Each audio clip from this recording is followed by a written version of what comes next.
আজকের দিনটা ছিল সানডে, আর সানডে মানে আমাদের দুজনের কাছে খুবই স্পেশাল একটা দিন। স্পেশাল দিন কেন বললাম জানো তো? তার কারণ হচ্ছে আজকে দিনে আমার বর কিন্তু বাড়িতেই থাকে, আর বাড়িতে থাকা মানে আমার কাজ তো একটাই, যে আমাকে কোথাও না কোথাও সেদিন ঘুরতে নিয়ে যেতেই হবে।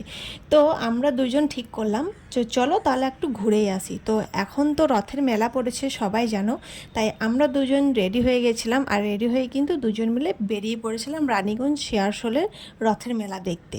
তো ফাইনালি আমরা সেই মেলাতে চলে এলাম, আর সেদিনকে ছিল প্রচণ্ড ভিড় মেলাতে, আর একটুখানি বৃষ্টিও হয়েছিল, যার জন্য রাস্তাতে প্রচণ্ড কাদা ছিল।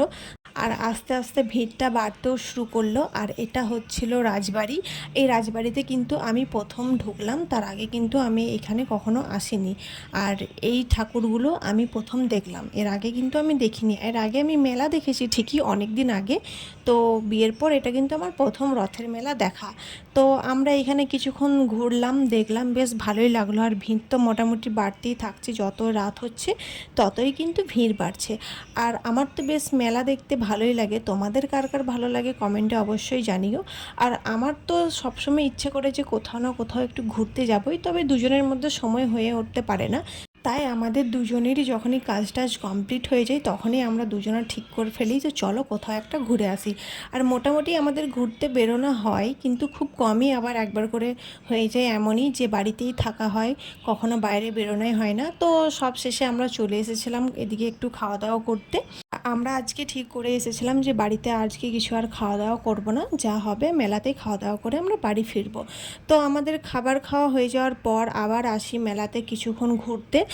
আর আজকের দিনে কিন্তু বৃষ্টি ভালোই হয়েছিল, কিন্তু তারপরও মেলার ভেতরে এত পরিমাণে গরম যে দুজনের অবস্থা পুরো খারাপ হয়ে যায়। প্রচণ্ড পরিমাণে গরম লাগছিল দুজনকে মেলার মধ্যে। আর মেলাতে এত পরিমাণে ভিড় যে দাঁড়ানোর মতন জায়গাও ছিল না, কিন্তু আমরা ঠিক করেছিলাম যে যাই হোক চলো মেলাতে আমরা প্রচণ্ড এনজয় করব। কিন্তু ভাবতে ভাবতেই দেখার পর এত জোরে বৃষ্টি এলো যে মানে লোকের ভিড়ে প্রচণ্ড গরম, দাঁড়ানোর মতন জায়গা নেই। আর এতটা পরিমাণে বৃষ্টি শুরু হয়ে যায় যে কি আর বলবো, আমরা তো আর বেরোতেই পারলাম না। সেখানে আমাদেরকে 1 ঘন্টা দাঁড়িয়ে দাঁড়িয়ে কাটাতে হলো গরমের মধ্যে। এত গরমের মধ্যে বৃষ্টি যখনই থামলো তখনই আমি আমার বরকে বললাম আমাকে এবার আইসক্রিম কিনে দাও, কারণ প্রচণ্ড গরমের মধ্যে দাঁড়িয়েছিলাম। তো তারপরেই আর কি ঠিক করলাম যে চলো এবার বাড়ির দিকে যাওয়া যাক। অনেকক্ষণ মেলার মধ্যে ছিলাম আর বৃষ্টির জন্য অনেকক্ষণ আটকে ছিলাম আমরা। তো চলো আজকে একটা ছোট্ট ভিডিও তোমাদের সাথে শেয়ার করলাম। ভিডিওটা কেমন লাগলো কমেন্টে অবশ্যই জানিও। তো চলো আজকের মতন সবাইকে টাটা।